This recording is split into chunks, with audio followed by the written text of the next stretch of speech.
I'm Sarah, 32 years old, and I was a teacher living in Seattle. I thought I had a normal marriage. Until the day I woke up in a hospital bed and realized my husband's lie was about to be exposed. What the doctor said next saved my life. I'm still shaking as I tell you this story, because even 2 years later, the memories of what he did to me, the pain he caused, the fear I lived with every single day, it still haunts me. But I need to share this. I need you to hear what happened. Because maybe, just maybe, my story will help someone else escape the hell I was living in. Before I tell you how that doctor's words changed everything, please hit that like button, subscribe, and comment below where you're watching from. Your support means the world to me. It reminds me that I'm not alone anymore, that there are people out there who care, who listen, who believe survivors like me. So please, take a second to do that. I'll wait. Thank you. Now, let me take you back to the beginning, because you need to understand how I got here. You need to understand that I wasn't always this broken, scared woman lying in a hospital bed with bruises covering my body. There was a time when I smiled, when I laughed, when I actually believed in love. God, I was so naive, so stupid, so blind. I met him 6 years ago at a friend's wedding. He was charming, incredibly charming. He had this smile that could light up a room, and when he looked at me, I felt like I was the only woman in the world. He brought me flowers on our second date. He remembered every little detail I told him about myself. He'd text me good morning every single day and tell me how beautiful I was, how lucky he was to have found me. Everyone told me I'd found the perfect man. My friends were jealous. My mother adored him. My father shook his hand firmly and said, "You take care of my daughter, son." And he promised he would. He looked my father right in the eye and promised. We got married 2 years after we met. The wedding was beautiful, everything I'd ever dreamed of. I wore a white dress. He wore a black tux. And when we said our vows, I actually believed every word. For better or worse, in sickness and in health, till death do us part. Those words, God, those words would come back to haunt me. Because the worst part, it came so much sooner than I ever could have imagined. It started 6 months after the wedding. 6 months. That's all it took for the mask to slip, for the real him to emerge from behind that charming smile. We were having dinner, just a normal Tuesday night. I'd made chicken parmesan, his favorite, but apparently I'd overcooked it. He took one bite and his face changed. It was like watching a switch flip. 1 second he was my husband, the next second he was someone I didn't recognize. Someone whose eyes went cold and dark and filled with rage. "You can't even cook a simple meal, right?" he said, his voice low and dangerous. "What kind of wife are you?" I laughed nervously, thinking he was joking. "Honey, it's just a little overdone. I can make something else." That's when it happened. That's when his hand connected with my face for the first time. The slap echoed through our kitchen, and I stood there in shock, my hand pressed against my burning cheek, unable to process what had just happened. He'd hit me. My husband had hit me. "Don't you dare laugh at me," he hissed. "Don't you ever disrespect me like that again." I should have left right then. I should have walked out that door and never looked back, but I didn't. You want to know why? Because 30 seconds later, he started crying. Actual tears streaming down his face, dropping to his knees, grabbing my hands and apologizing over and over again. "I'm so sorry, baby. I don't know what came over me. Work has been so stressful," and I just snapped. "I would never hurt you. You know I love you. Please forgive me. Please. It will never happen again. I promise it will never happen again." And I believed him. God help me, I believed him. I told myself it was a one-time thing, that everyone makes mistakes, that he was under so much pressure at work. I made excuses for him. I blamed myself. Maybe I shouldn't have laughed. Maybe I should have been more careful with dinner. Maybe I'd provoked him somehow without realizing it. The next day, he came home with 24 roses and a diamond bracelet. He took me to my favorite restaurant. He held my hand across the table and told me I was the most important thing in his life, and I smiled. I actually smiled and thanked him for the gifts, for the dinner, for loving me. I covered the bruise on my cheek with makeup and pretended everything was fine. But it wasn't fine. It was never going to be fine again. The second time it happened was 3 weeks later. I'd forgotten to pick up his dry cleaning. He'd asked me that morning, and I'd gotten busy with work and completely forgot. Such a simple, stupid thing. But when he came home and realized I hadn't done it, he grabbed me by the hair and slammed me against the wall. I felt the air leave my lungs, felt the pain explode through my back and shoulders. He held me there, his face inches from mine, his hand twisted in my hair. "You have one job as my wife," he spat. "One job. To take care of me. To do what I ask. And you can't even do that." Then he shoved me to the ground and walked away like nothing had happened. I lay there on the floor, crying, confused, terrified. This wasn't my husband. This wasn't the man I'd married. But it was. He was both men, the charming, loving husband in public, and the monster behind closed doors. After that, it became a pattern, a sick, twisted cycle that I got trapped in. He'd hurt me, then he'd apologize. He'd buy me gifts, be sweet and loving for a few days or maybe a week, and then something would set him off again and the violence would return. Each time it was worse than the last. Each time I told myself it would be the last time. Each time I was wrong. He started isolating me from my friends. At first, it was subtle. "Do you really need to go out with the girls tonight? I thought we could spend time together." Then it became more controlling. "Why are you always on the phone with your friends? Am I not enough for you?" Eventually, he'd fly into a rage whenever I made plans with anyone. "You're choosing them over me? Your own husband?" So I stopped making plans. I stopped calling my friends. I stopped going out. It was easier than dealing with his anger. My family was next. He'd pick fights right before family gatherings, making sure I was too upset or too bruised to go. "Tell them you're sick," he'd command. "Tell them you have the flu or something." So I did. I made excuses. I canceled plans. My mother started calling less frequently, hurt that I kept bailing on family dinners. I could hear it in her voice, the disappointment, the confusion. But what could I tell her?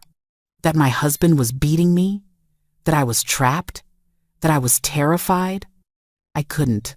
I was too ashamed, too embarrassed. How do you admit to your family that you've become that woman?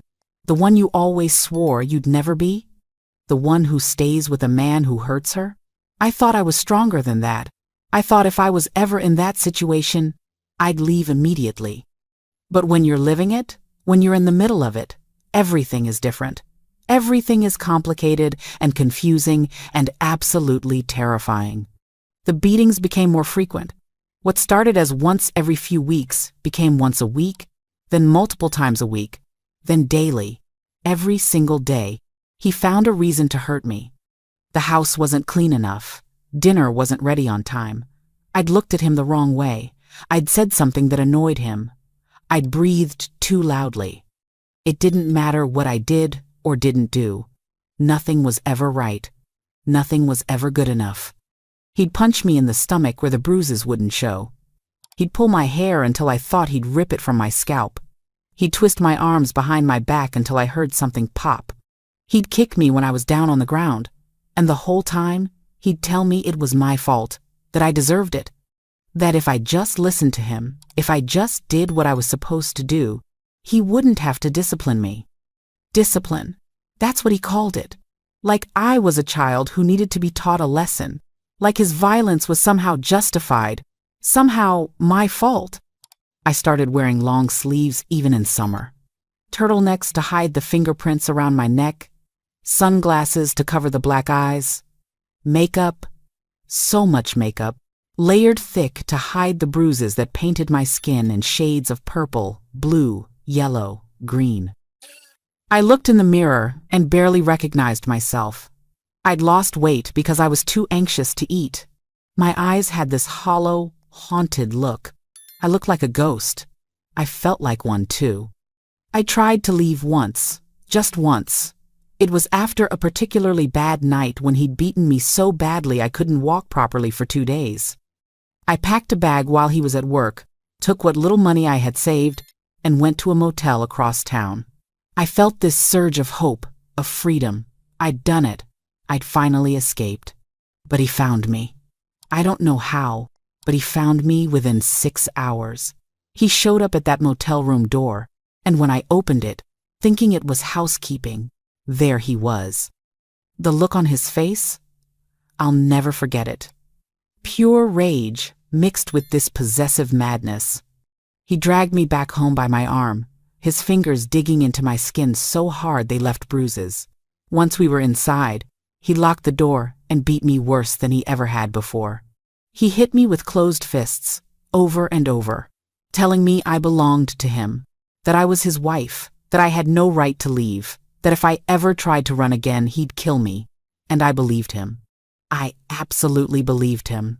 "You're nothing without me," he screamed in my face. "No one else would want you. Look at you. You're pathetic, weak, worthless. Your family doesn't even call you anymore. Your friends have forgotten about you. I'm all you have. Do you understand me? I am all you have." And in that moment, I believed that too. I believed I was trapped forever, that this was my life now, that I'd made my choice when I married him and now I had to live with the consequences. I stopped thinking about leaving. I stopped hoping for anything better. I just survived, day by day, hour by hour, trying not to do anything that would set him off, walking on eggshells in my own home. He'd threaten me constantly. "If you tell anyone, I'll say you're crazy. No one will believe you. You have no proof. It's your word against mine, and I'm a respected member of this community. You're just a hysterical woman who can't handle her marriage." And he was right. I had no proof. He was careful. He hurt me where it wouldn't show, or where I could easily cover it up. He was smart about it, calculated. He knew exactly what he was doing. The financial control got worse too. He took over all our accounts. I had no access to money. He gave me a small allowance for groceries, and I had to bring him receipts for everything I bought. If I was even $1 over, he'd accuse me of stealing from him, and the punishment would be severe. I couldn't work anymore. He'd forced me to quit my teaching job months ago, claiming he made enough money and that my place was at home. Without my own income, without any savings, without any financial independence, I was completely dependent on him, completely under his control. This went on for 3 years. 3 years of daily abuse, 3 years of living in fear, 3 years of going to bed not knowing if I'd wake up the next morning, 3 years of wishing I wouldn't. There were nights I thought about ending it myself. The pain, the fear, the hopelessness, it was too much. I'd stand in the bathroom with a bottle of pills, thinking how easy it would be to just swallow them all and drift away into nothingness. No more pain, no more fear, no more him. But I couldn't do it. Some small part of me, some tiny spark that he hadn't completely extinguished, held on. Held on to the memory of who I used to be, who I could be again if I could just survive long enough to escape. Then came the day that changed everything. The day referenced in the title you clicked on. The day I passed out. The day he took me to the hospital. The day his lie started to unravel. It was a Thursday. I remember because Thursdays were always bad. He'd come home from work in a foul mood every Thursday, something about weekly meetings with his boss that stressed him out. And when he was stressed, I paid the price. I'd made dinner exactly the way he liked it. Steak, medium rare, mashed potatoes, green beans. I'd set the table nicely, had his favorite beer waiting. I thought maybe, just maybe, I could avoid his anger that night if everything was perfect. But nothing was ever perfect enough. He took one bite of the steak and spit it out. "This is disgusting. What did you do to it?" I cooked it exactly how you like it," I stammered, my heart already racing with fear. "Medium rare, just like always." "It's overdone," he said, his voice going cold. "You can't do anything right, can you?" He stood up, and I knew what was coming. I tried to back away, but there was nowhere to go. He grabbed me by the throat and slammed me against the refrigerator. My head hit the metal with a sickening thud, and I saw stars. "I work all day to provide for you," he growled, his face inches from mine, his hand squeezing my throat tighter. "And this is the thanks I get? A ruined dinner?" He threw me to the ground and started kicking me. My ribs, my back, my legs. I curled into a ball, trying to protect my vital organs, crying and begging him to stop, but he didn't stop. He was beyond rage, beyond reason. He kicked me again and again, and I felt something crack in my chest. The pain was blinding. Then he pulled me up by my hair and started punching me in the face. I felt my nose break. Felt blood pouring down my face, filling my mouth with a metallic taste. One punch connected with my temple, and the world started to spin. My vision blurred. I heard him screaming at me, but his voice sounded far away, like I was underwater. "You worthless piece of trash. You ruin everything. I should have never married you." Another punch. Another explosion of pain. And then, nothing. Everything went black. I didn't feel myself hit the floor. I didn't feel anything. I just disappeared into the darkness. I don't know how long I was unconscious. It could have been minutes or hours.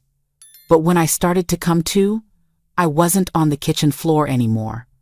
I was moving, jostling. I tried to open my eyes, but one of them was swollen shut. Through my one working eye, I could barely make out that I was in a car, his car, and he was driving, muttering to himself in panic. "Shit, shit, shit. Wake up. Come on, wake up. Don't you dare die on me. Not now. Not like this." I tried to speak, but my mouth wouldn't work properly. Everything hurt. Every breath sent sharp pains through my chest.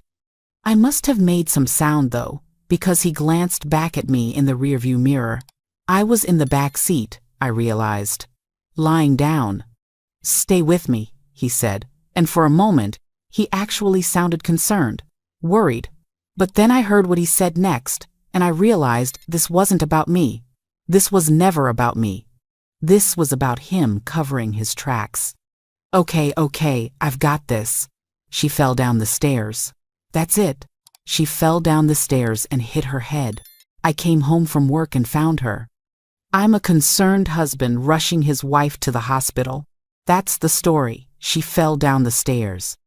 He kept repeating it over and over, practicing his lie, fine-tuning it, making sure he had all the details right. I lay there in the back seat, drifting in and out of consciousness, listening to him construct the narrative that would explain away my injuries. The stairs. Of course. It's always stairs or walking into doors or being clumsy. The oldest excuse in the abuser's handbook. Through the haze of pain and confusion, I felt something. A tiny spark of hope. He was taking me to the hospital. I'd be around other people. Doctors, nurses, people who might ask questions. People who might see through his lie. This could be my chance. Maybe my only chance. But that hope was immediately crushed by fear. What if they didn't believe me? What if they believed him instead?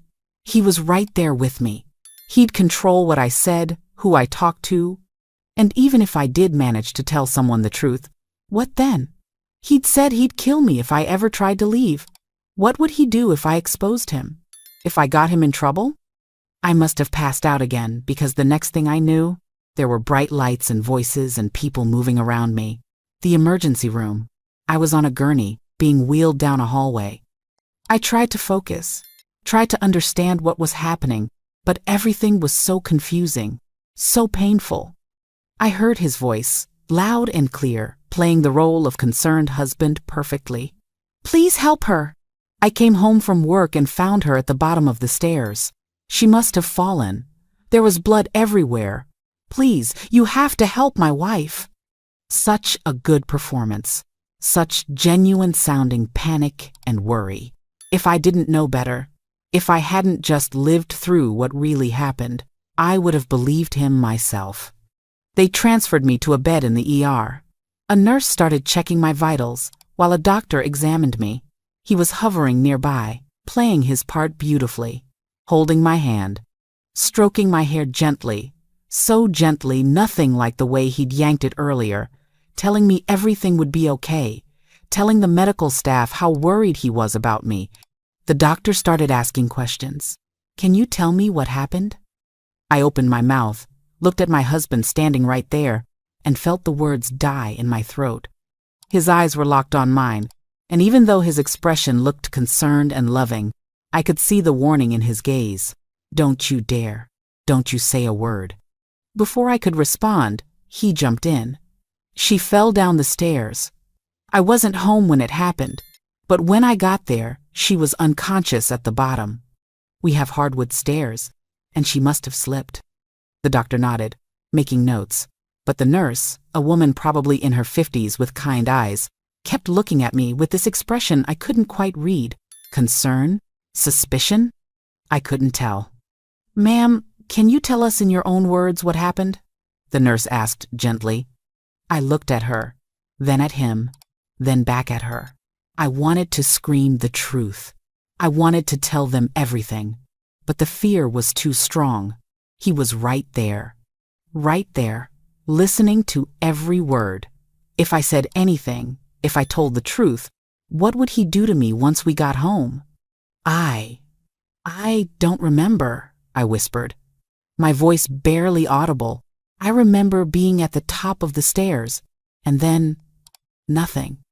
He squeezed my hand, and to anyone watching, it would have looked like a gesture of comfort and support, but I felt how hard he was squeezing, the pressure of his fingers. Another warning. "It's okay, baby," he said softly. "You're safe now. They're going to take good care of you." The doctor ordered X-rays and a CT scan. "We need to check for fractures and internal bleeding. Can you tell me if you're experiencing pain anywhere specific?" "Everywhere," I managed to say. "Everything hurts."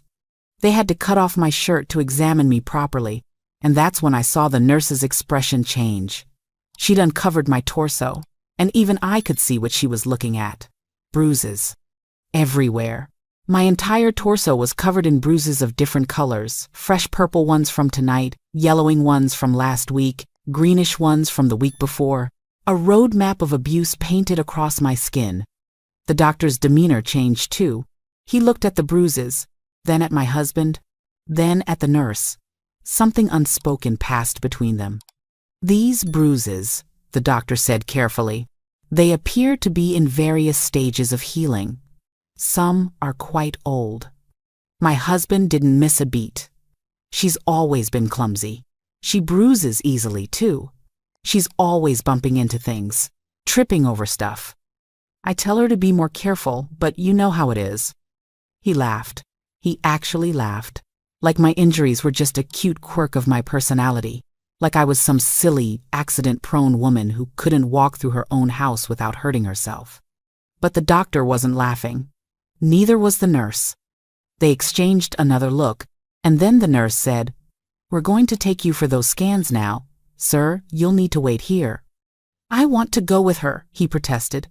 "She's my wife. She needs me with her." "Hospital policy," the nurse said firmly. "You can wait in the family waiting room. We'll come get you when she's back." I saw frustration flash across his face, but he couldn't argue without looking suspicious. Okay, I'll wait. Baby, I'll be right here when you get back." I'm not going anywhere. That's what I was afraid of. They wheeled me away, down another long corridor to the radiology department. The nurse stayed with me the whole time, and once we were away from the ER, away from him, she leaned down close to me. "Honey," she said quietly, "those bruises didn't come from a fall down the stairs. I've been a nurse for 30 years. I know what abuse looks like." Tears started streaming down my face. I couldn't hold them back anymore. "It's okay," she continued. "You're safe right now. He can't get to you here. But I need you to tell me the truth. Did he do this to you?" I wanted to say yes. I wanted to tell her everything. But the fear was still there, paralyzing me. I I can't. He'll kill me. You don't understand. If I say anything, he'll kill me. We won't let that happen, she promised. We have security. We have resources. We can help you. But you have to tell the truth. The X-ray technician came in then, and the conversation had to stop. They took images of my head, my chest, my ribs. Then they took me for a CT scan. The whole time, my mind was racing. Should I tell them? Could I tell them? What would happen if I did? What would happen if I didn't? When they brought me back to the ER, I was in a different room than before. A private room instead of the open bay. My husband was there, of course, standing by the bed. That fake, concerned look still plastered on his face. How is she? He asked. What did the tests show? The doctor will be in shortly to discuss the results, the nurse said coolly. The minutes that followed felt like hours. He held my hand, stroked my hair, played his part perfectly. But every few seconds, when he was sure no one was looking, he'd lean in close and whisper warnings in my ear. Remember what I told you. You fell down the stairs. That's all. You say anything different, and you know what will happen. I'll make what I did tonight look like nothing compared to what I'll do to you. Do you understand me? I nodded slightly, too terrified to do anything else. Then the doctor came back in, holding a tablet with my test results. And this is where everything changed. This is where my life, my nightmare, took a turn I never could have anticipated. This is the moment from the thumbnail. The moment that saved my life. The doctor looked at me, then at my husband, then back at me. His expression was serious, professional, but I could see something else there too. Determination, maybe, or anger. I couldn't tell. Ma'am, he said, addressing me directly, the results of your CT scan and X-rays show several concerning injuries. You have a concussion, a broken nose, 3 fractured ribs, and evidence of previous fractures that healed improperly. He paused, and in that pause, I could feel my husband tense beside me. His hand tightened on mine. The doctor continued, his eyes never leaving mine. Ma'am, these injuries show a clear pattern of repeated physical trauma over an extended period of time. The bruising on your body suggests multiple incidents occurring over weeks, possibly months. The fractures are in various stages of healing. These injuries are not consistent with a fall down the stairs. I watched my husband's face, and that's when it happened. He froze, completely froze. All the color drained from his face. His mouth opened slightly, but no words came out. For the first time since I'd met him, he had no response, no lie prepared, no charm to fall back on. He just stood there, frozen, as his carefully constructed story crumbled around him. The doctor wasn't done. These are clear indicators of ongoing domestic violence. The injury patterns are unmistakable to medical professionals trained in trauma assessment. I've already contacted hospital security and social services. I need to speak with you alone, without your husband present. Now wait just a minute, my husband started, his voice rising, that charming mask finally slipping to reveal the monster underneath. But the doctor cut him off. Sir, I'm going to have to ask you to leave the room immediately. This is not a negotiation. She's my wife. You can't keep me from my wife. Actually, I can, and I am. Security! 2 security guards appeared in the doorway like they'd been waiting just outside. They probably had been. My husband looked at me, and the rage in his eyes was terrifying. But he couldn't do anything. Not here, not in front of witnesses. He was trapped, exposed, and he knew it. This is ridiculous, he sputtered, trying to regain control of the situation. She did fall down the stairs. Tell them. Sarah, tell them what happened. Tell them you're just clumsy, that you bruise easily, that... Sir, you need to leave now, one of the security guards said firmly, stepping forward. I'm not leaving without my wife.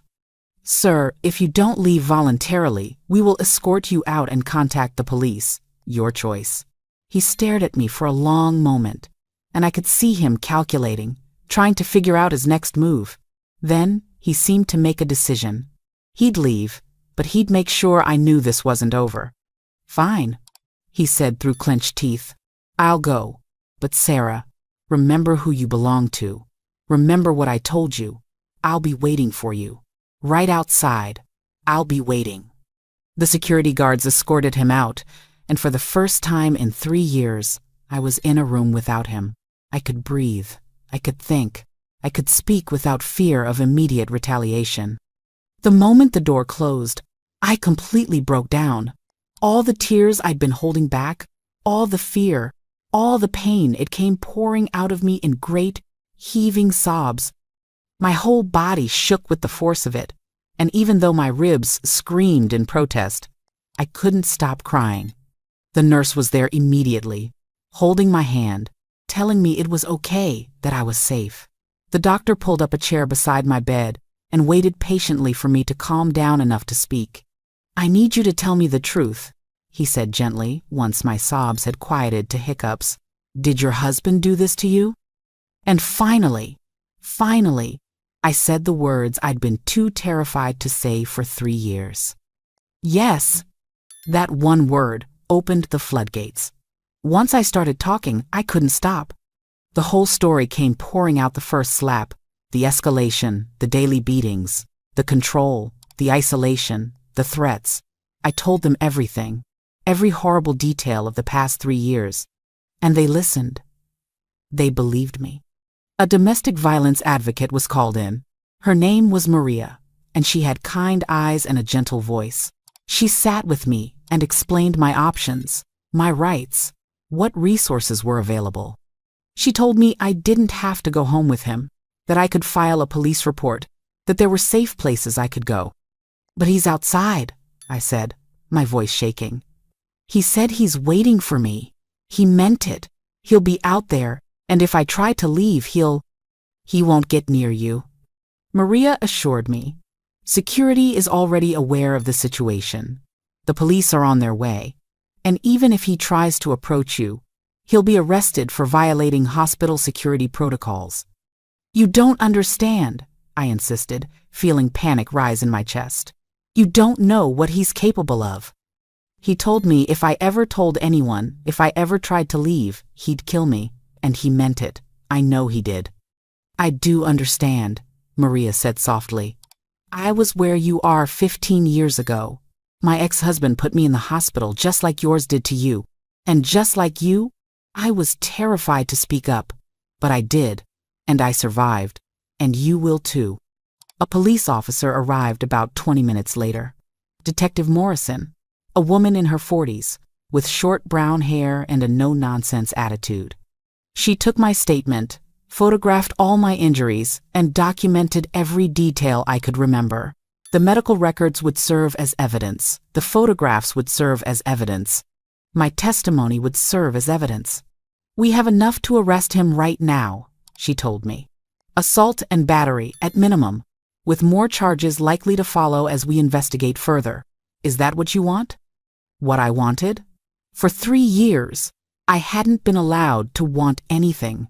For 3 years, my wants, my needs, my very existence had been controlled by him. And now someone was asking me what I wanted? Yes, I said, my voice stronger than I'd heard it in years. Yes, I want him arrested. I want him to pay for what he did to me. I want him to never be able to hurt me again. Then that's what we'll do, Detective Morrison said. He's still in the hospital waiting room. We'll take him into custody now. And we'll also be issuing an emergency protective order, which means he legally cannot come near you, contact you, or attempt to communicate with you in any way. If he violates that order, he goes straight to jail. They asked if I had anywhere safe to go. I told them about my parents, who I hadn't spoken to properly in over a year because he'd isolated me from them. Maria offered to call them for me, to explain the situation. They're going to be so disappointed in me, I said, fresh tears streaming down my face. They're going to think I'm so stupid for staying with him, for letting this happen. They're not going to think that. Maria interrupted gently. They're going to be relieved that you're alive and that you're finally getting help. Trust me, The people who love you, they just want you safe. She was right.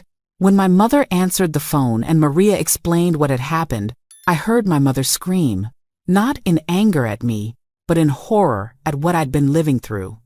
Within 30 minutes, both my parents were at the hospital, rushing into my room with tears streaming down their faces. My mother grabbed my hand so gently, like she was afraid I might break. "Oh, baby," she sobbed. "Oh, my baby girl. Why didn't you tell us? Why didn't you say something?" "I couldn't," I whispered. "I was so scared. And I was so ashamed. I didn't want you to know that I'd let this happen to me." "You didn't let anything happen," my father said firmly, his voice thick with emotion. "This is not your fault. None of this is your fault. He did this. He's the monster, not you." They stayed with me while I gave my statement to the police. They were there when Detective Morrison came back to tell me that my husband had been arrested in the parking lot. He'd actually tried to run when he saw the police approaching him, which added evading arrest to his charges. They'd found texts on his phone, threats he'd sent me, messages to his friends bragging about keeping me in line, even photos he'd taken of me after some of the beatings. Evidence. So much evidence. I was admitted to the hospital overnight for observation because of the concussion. My parents stayed with me the entire time. My mother held my hand through the night while I drifted in and out of sleep, plagued by nightmares of him coming back, of him finding me, of him making good on his threats. But he didn't come back. He couldn't. He was in jail. The next morning, Maria returned with information about a domestic violence shelter where I could stay. My parents wanted me to come home with them, but Maria explained that it might not be safe. He knew where they lived. And even with the protective order, desperate abusers sometimes violated those orders with deadly consequences. The shelter was confidential, secure, and staffed with people trained to help survivors like me. They had counselors, legal advocates, and resources to help me rebuild my life. It was decided that I would go there once I was discharged from the hospital. Over the next few weeks, everything happened so fast. The district attorney's office charged him with multiple counts of assault and battery, domestic violence, and false imprisonment. The evidence against him was overwhelming. My medical records, the photographs, the statements from the doctor and nurses who'd treated me, the texts on his phone, even testimony from neighbors who'd heard me screaming.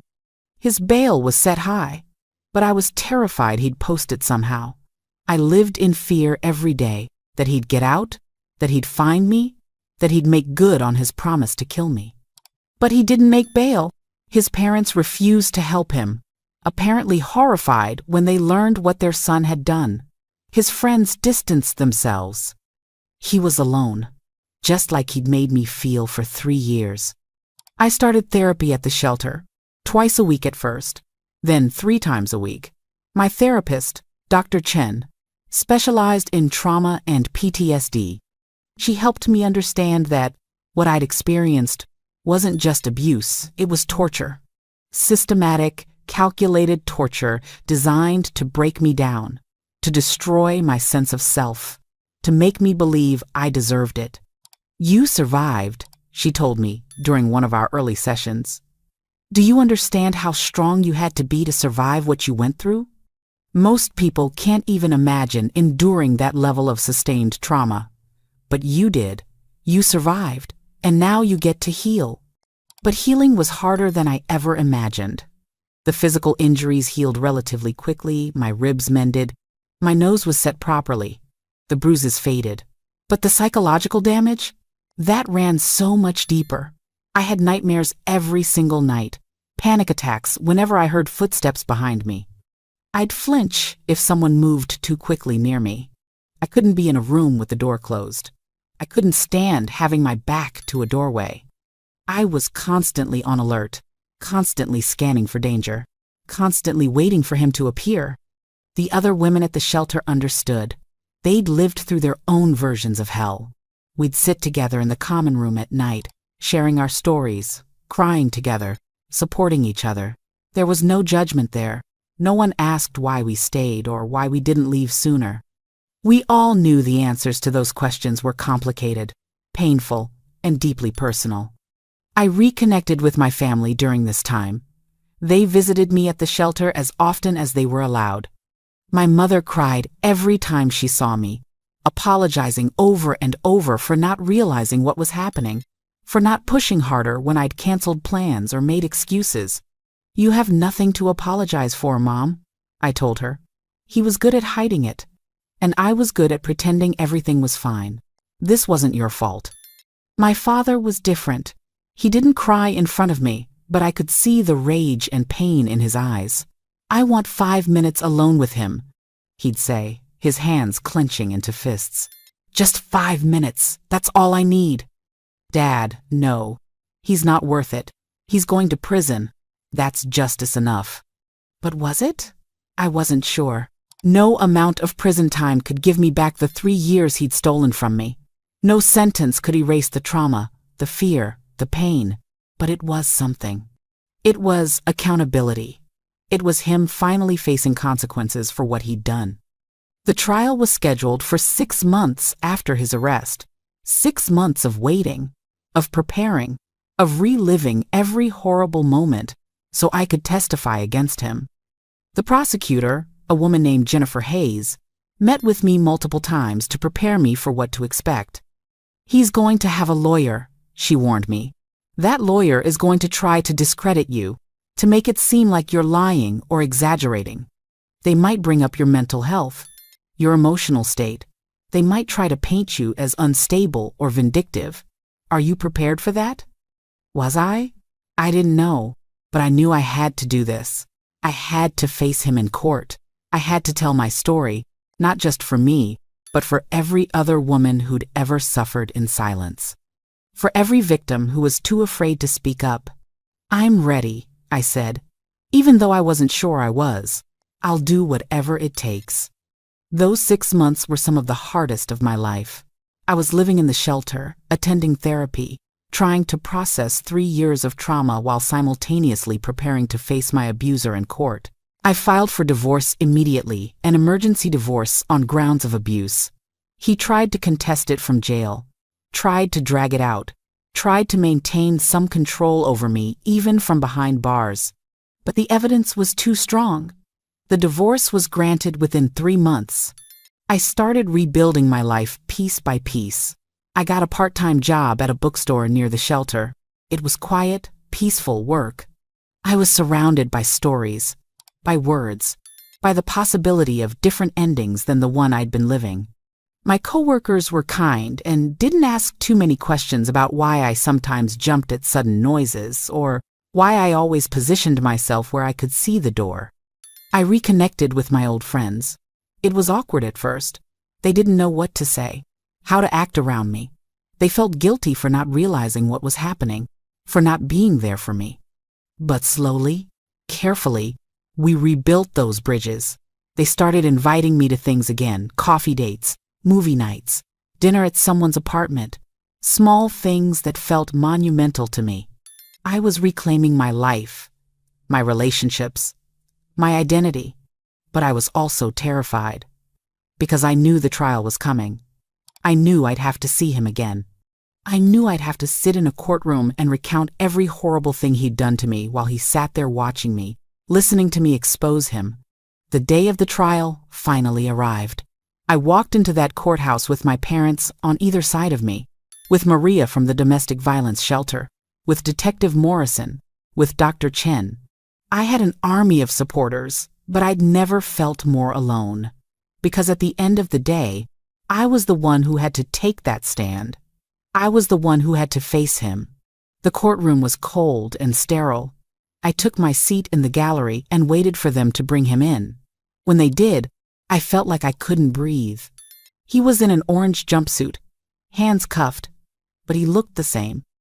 That same face that had smiled at me on our wedding day, that had whispered loving words and then screamed hateful ones, that had kissed me gently and then beat me savagely.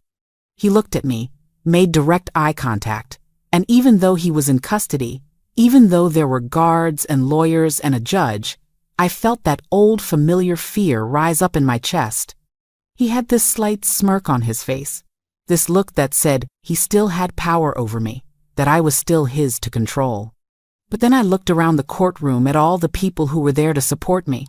My parents, my friends, the medical staff who'd saved me, the police who'd arrested him, the prosecutor who was fighting for me. And I realized something. He didn't have power over me anymore. Not really. Yes, he'd hurt me. Yes, he'd traumatized me. Yes, I'd probably carry those scars for the rest of my life. But I was still here. I'd survived. And I was about to make sure he paid for what he'd done. The prosecution presented their case first. They showed the jury photographs of my injuries. They showed the medical records, documenting years of abuse. They called the ER doctor who'd examined me that night, who testified about the pattern of injuries consistent with ongoing domestic violence. They called the nurse who'd comforted me, who'd encouraged me to tell the truth. They called Detective Morrison, who testified about the evidence found on his phone, about his attempt to flee when approached by police. Then it was my turn to testify. Walking up to that witness stand was one of the hardest things I've ever done. My legs felt like they might give out. My hands were shaking so badly I had to clasp them together in my lap. I was sworn in. And then Jennifer Hayes began asking me questions. Please state your name for the record. Sarah Michelle Thompson. And what is your relationship to the defendant? He was my husband. We're divorced now. Can you tell the jury how long you were married? 3 years. And during those 3 years, did the defendant ever physically harm you? I looked at the jury, 12 strangers who would decide his fate, 12 people who needed to hear my truth. I took a deep breath. Yes, he hurt me every single day for 3 years. I told them everything, every horrible detail. The first slap, the escalation, the cycle of abuse, the isolation, the control, the daily beatings, the threats. The time I tried to leave and he found me. The night he beat me so badly I passed out and he took me to the hospital lying about what happened. I cried through most of my testimony. The prosecutor handed me tissues. The judge called for breaks when my panic attacks got too severe. But I kept going. I kept talking. Because this was my chance to be heard, to be believed, to get justice. Then came the cross-examination. His defense attorney, a man in an expensive suit with slicked back hair, approached me with a condescending smile. Mrs. Thompson, or I suppose it's Miss Thompson now, isn't it? You've testified that my client abused you for 3 years. That's a very long time. Why didn't you leave sooner? There it was. The question every abuse survivor hears. The question that implies it's somehow our fault for not leaving, as if leaving was ever that simple. I was afraid, I said quietly. Afraid of what? Afraid he'd kill me. He told me multiple times that if I ever tried to leave, he'd kill me, and I believed him. But you could have called the police at any time, couldn't you? He controlled everything, my phone, my money, my access to the outside world. And even if I had managed to call the police, I was terrified they wouldn't believe me, or that he'd hurt me even worse when they left. Isn't it true that you never sought medical attention for any of these alleged injuries until the night in question? Because he wouldn't let me. And because I was ashamed. Because I thought it was my fault somehow. Because he'd convinced me that no one would believe me anyway. Isn't it possible, Miss Thompson, that these injuries were accidental? That perhaps you are, as my client suggested, simply clumsy? I felt anger surge through me, hot and bright. How dare he? How dare he sit there and suggest that I'd beaten myself black and blue, that I'd broken my own ribs, fractured my own nose, that I'd somehow accidentally created a pattern of trauma spanning 3 years. No, I said firmly. That is not possible. Your client beat me. He punched me, kicked me, strangled me, threw me against walls, pulled my hair, twisted my arms. He did this deliberately, repeatedly, systematically. These were not accidents. This was torture. The defense attorney tried a few more tactics, suggesting I was mentally unstable, implying I was lying for attention or money, questioning why I'd married him in the first place if he was so terrible. But I didn't back down. I answered every question truthfully, and I could see the jury's expressions shifting from neutral to sympathetic to outright angry on my behalf. When I was finally dismissed from the stand, I felt like I'd run a marathon. I was exhausted, emotionally drained, but also oddly empowered. I'd done it.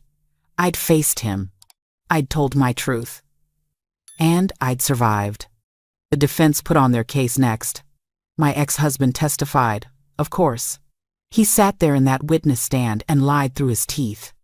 He claimed I was mentally unstable, that I'd hurt myself and blamed him, that I was vindictive because he'd wanted to end the marriage.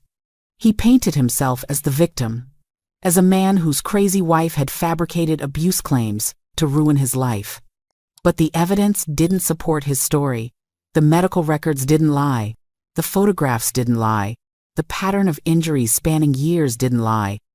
And when the prosecution cross-examined him, he got flustered, contradicted himself, and eventually lost his temper on the stand, giving the jury a glimpse of the rage I'd lived with for 3 years. The trial lasted a week. The jury deliberated for 6 hours, and when they came back with their verdict, I held my mother's hand so tightly, I probably hurt her. In the case of the State versus Thomas Mitchell Thompson, on the charge of assault and battery in the first degree, we find the defendant guilty. On the charge of domestic violence with aggravated circumstances, we find the defendant guilty. On the charge of false imprisonment, we find the defendant guilty. Guilty. Guilty. Guilty. He was found guilty on all counts. I watched his face as the verdict was read, and for the first time, I saw real fear in his eyes. Not anger, not rage, but actual fear, because he was finally facing consequences. Real, unavoidable consequences. The sentencing hearing was scheduled for 2 weeks later. The judge allowed me to give a victim impact statement before determining his sentence. I'd written it carefully, revised it multiple times with Dr. Chen's help. And when the day came, I stood before that judge and I read every word. Your Honor, my name is Sarah Thompson, and Thomas Thompson stole 3 years of my life. He didn't just hurt me physically, though the scars from that will probably never fully fade. He hurt me psychologically, emotionally, spiritually. He destroyed my sense of self, my confidence, my ability to trust. He made me believe I was worthless, that I deserved the abuse, that no one would ever believe me or care about what was happening to me. For 3 years, I lived in constant fear. I walked on eggshells in my own home. I went to sleep not knowing if I'd survive the night. I isolated myself from everyone who loved me because he'd convinced me I didn't deserve their love. I became a ghost of the person I used to be. But I want you to know, Your Honor, that I survived. Despite everything he did to try to break me, to destroy me, I survived. And I'm here today to make sure he's held accountable for what he did, not just to me, but to send a message to every other abuser out there that domestic violence is not a private matter, it's a crime, and it will be punished. I will carry the trauma of what he did to me for the rest of my life. I have PTSD. I have nightmares. I have panic attacks. I flinch when people move too quickly. I can't be in a room with a closed door. These are the invisible scars he left on me, and they're just as real as the physical ones. But I also want you to know that I'm healing. I'm in therapy. I'm rebuilding my life. I'm reconnecting with my family and friends. I'm reclaiming my identity. I'm not just surviving anymore, I'm living. And he doesn't get to take that away from me. Your Honor, I ask that you impose the maximum sentence allowed by law. Not out of vengeance, but out of a belief in justice, in accountability, in protecting other potential victims from experiencing what I experienced. Thank you. When I finished reading, there wasn't a dry eye in the courtroom. Even the judge looked emotional. The judge sentenced him to 15 years in prison, with no possibility of parole for at least 10 years. Additionally, when he was eventually released, he would have to register as a violent offender, complete anger management, and domestic violence intervention programs. and would have a permanent restraining order keeping him away from me for the rest of our lives. 15 years. It seemed like both too much and not nearly enough, but it was justice. Real, tangible justice. As they led him away in handcuffs, he looked at me one last time. But this time, I didn't look away. I stared right back at him, and I saw it the moment he realized he'd truly lost. That he had no power over me anymore. That I'd won. After the sentencing, my life slowly began to return to normal. Or rather, to a new normal. Because I could never go back to who I was before. That Sarah was gone. Lost somewhere in those 3 years of abuse. But a new Sarah was emerging stronger, wiser, more compassionate, more resilient. I moved out of the shelter after about 8 months and got my own apartment. It was small, just a studio, but it was mine. I picked out the furniture. I painted the walls. I hung pictures that I liked. Every decision was mine and mine alone, and that freedom was intoxicating. I continued therapy, working through the trauma layer by layer. Dr. Chen warned me that healing wasn't linear, that I'd have good days and bad days, progress and setbacks. She was right. Some days I felt strong and empowered. Other days I'd curl up in bed and cry, convinced I'd never fully heal. But slowly, gradually, the good days started outnumbering the bad ones. I went back to teaching after about a year. It was terrifying at first, standing in front of a classroom again, being responsible for children's education and well-being, but it was also healing. Those kids didn't know my story. They didn't see me as a victim. They just saw me as their teacher, Miss Thompson, who loved books and always had stickers to give out for good work. I started volunteering at the domestic violence shelter where I'd stayed. I helped other survivors, shared my story when it might help someone else find the courage to leave. I became an advocate, speaking at schools and community centers about the warning signs of abuse, about how to help someone who might be trapped in a violent relationship. My story even made the local news after the trial. Other women reached out to me, sharing their own experiences, thanking me for speaking up. I realized that my pain, my trauma, my survival, it all meant something. It could help others. It could save lives. I reconciled fully with my parents and my friends. Those relationships that had been damaged by his isolation tactics were rebuilt, stronger than before. My mother and I became closer than we'd ever been. My father, still angry about what had happened but proud of my strength, walked with me through my healing journey. I even started dating again, though that was incredibly difficult. Trusting someone new, letting someone get close to me, allowing myself to be vulnerable, it was terrifying. I went through several relationships that didn't work out because I wasn't ready, because the trauma was still too fresh. But I kept trying. I kept putting myself out there. And here's where I am now, 2 years after that horrible night when I passed out on my kitchen floor. 2 years after he took me to the hospital and tried to lie his way out of what he'd done.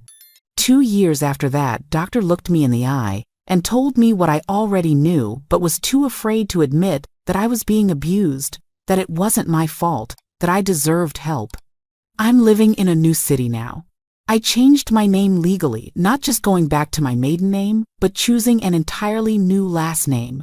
A fresh start, a new identity untethered from him.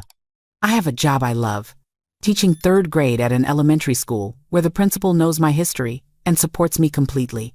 I have an apartment filled with things that make me happy. I have friendships that are genuine and supportive. I have a relationship with my family that's stronger than ever. I still see Dr. Chen every other week. The trauma doesn't just disappear, you know. It's something I'll probably deal with for the rest of my life. But I have tools now to manage it. I have coping mechanisms. I have a support system. I have hope. He's still in prison. I know because I signed up for notifications through the Victim Services Program. I'll get an alert if he's ever transferred, if his case is reviewed, if he's ever considered for early release. As of now, he has 8 more years minimum before he's eligible for parole. 8 more years where I don't have to worry about him showing up at my door. But even if he gets out eventually, even if that day comes, I'm not afraid anymore. Not like I was, because I know my worth now. I know my strength. I know that I survived the worst thing I could imagine, and I came out the other side, not unchanged, not undamaged, but alive, healing, growing. I want you to understand something if you're watching this and you're in a similar situation. If you're being hurt by someone who claims to love you, if you're making excuses for their behavior, if you're isolated, controlled, afraid, if you're telling yourself it's not that bad, that you're overreacting, that you deserve it, that no one will believe you. You don't deserve it. You never deserved it. It is that bad. You're not overreacting, and people will believe you. I know how terrifying it is to speak up. I know how impossible it seems to leave. I know the fear that paralyzes you, the shame that silences you, the hopelessness that convinces you there's no way out. I know all of it because I lived it. But I also know that there's a way out. There are people who will help you. There are resources available. There are shelters, advocates, police officers, doctors, nurses, therapists, whole armies of people whose job it is to help survivors like us. That doctor who saw through my husband's lie? He saved my life by refusing to look away, by asking the hard questions, by following protocol even though it would have been easier to just accept the story we were giving him. That nurse who whispered encouragement to me, she gave me the courage to finally tell the truth. That domestic violence advocate who sat with me in the hospital, she showed me that there was life after abuse, that healing was possible. These people exist in your community too. They're waiting to help you. But you have to take that first terrifying step. You have to reach out. You have to ask for help. You have to tell someone what's happening to you. I'm not going to lie and tell you it's easy. It's not. It's one of the hardest things you'll ever do.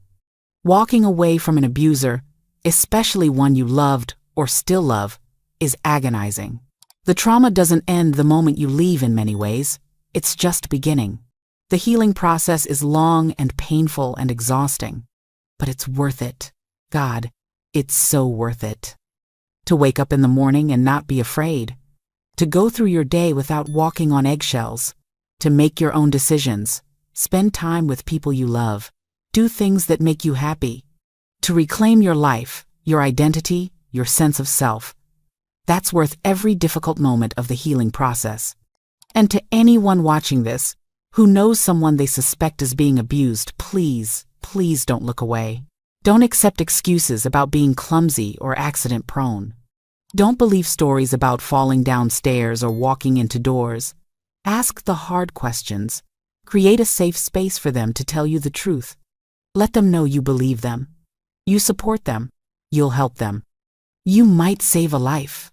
You might be that person who makes the difference, who gives someone the courage to finally escape. Look for the warning signs. If someone you know has suddenly isolated themselves from friends and family, if they're always making excuses about bruises or injuries, if their partner is overly controlling, constantly checking on them, never letting them go anywhere alone, if they seem afraid of their partner, if they've changed from outgoing to withdrawn, if they've lost their spark, these are red flags. Don't ignore them. If you're in immediate danger right now, if you need help, please call the National Domestic Violence Hotline at 1-800-799-7233. You can also text START to 88788. These services are free, confidential, and available 24/7. They can help you create a safety plan, find resources in your area, and escape safely. If you're not in immediate danger but you're being abused, start documenting everything. Take photos of injuries. Keep a journal of incidents. Save threatening texts or emails. Tell someone you trust what's happening. These things will help you later if you decide to press charges or need to prove abuse in divorce proceedings. Create a safety plan. Know where you'll go if you need to leave quickly. Keep important documents, some cash, and essentials in a bag that you can grab easily.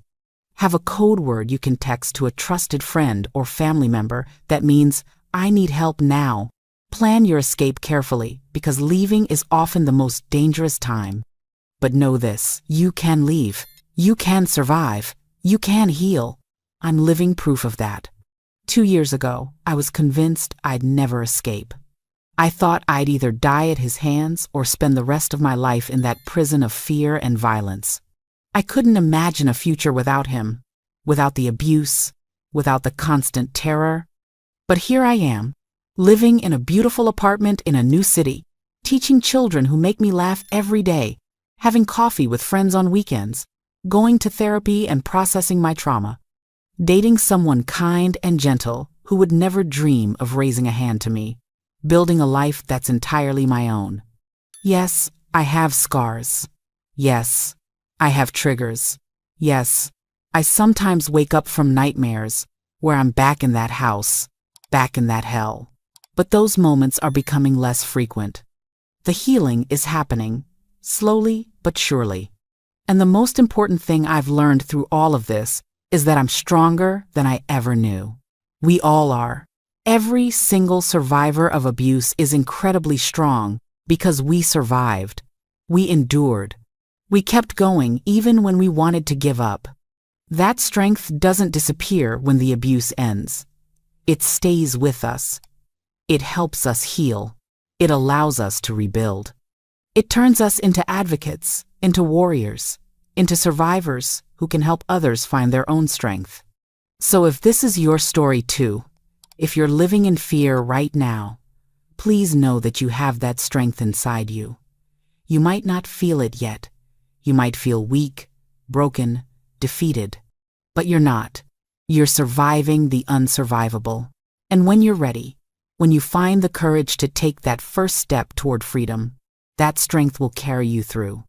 You deserve to be safe. You deserve to be loved gently, kindly, without fear. You deserve to make your own choices, have your own opinions, live your own life. You deserve to wake up without dread.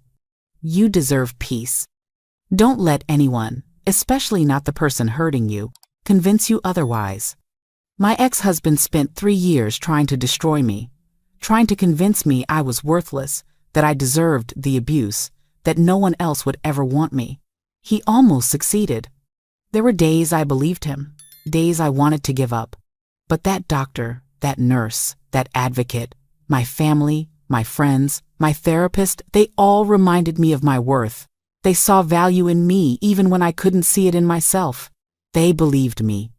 They supported me. They saved me. And now I'm paying it forward by sharing my story with you, by telling you that escape is possible, that healing happens, that life after abuse can be beautiful and peaceful and full of joy. That doctor's decision to look closely at my injuries instead of accepting the lie we were told saved my life. His refusal to turn a blind eye gave me the chance to finally tell the truth, and that truth set me free. So I'm asking you, if you're in danger, to give yourself that same chance. Tell someone. Ask for help. Take that terrifying first step toward freedom. And if you know someone who's being abused, be that doctor. Be that nurse. Be that advocate. Don't look away. Ask the hard questions. Create that safe space. Believe them. Help them. Together, we can break the cycle of domestic violence. Together, we can save lives. Thank you for watching my story. Thank you for listening. Thank you for believing survivors. If this video resonated with you, or if you know someone who needs to hear this message, please share it. Hit that like button so more people can find this story. Subscribe to this channel for more survival stories and resources. And please, comment below with words of encouragement for anyone going through this. Let them know they're not alone. Let them know we believe them. Let them know help is available. Together, we can make a difference. Together, we can break the silence that allows abuse to continue. Together, we are stronger than any abuser. Stay safe, everyone, and remember, you are worth saving. Your life matters. You deserve peace. Thank you.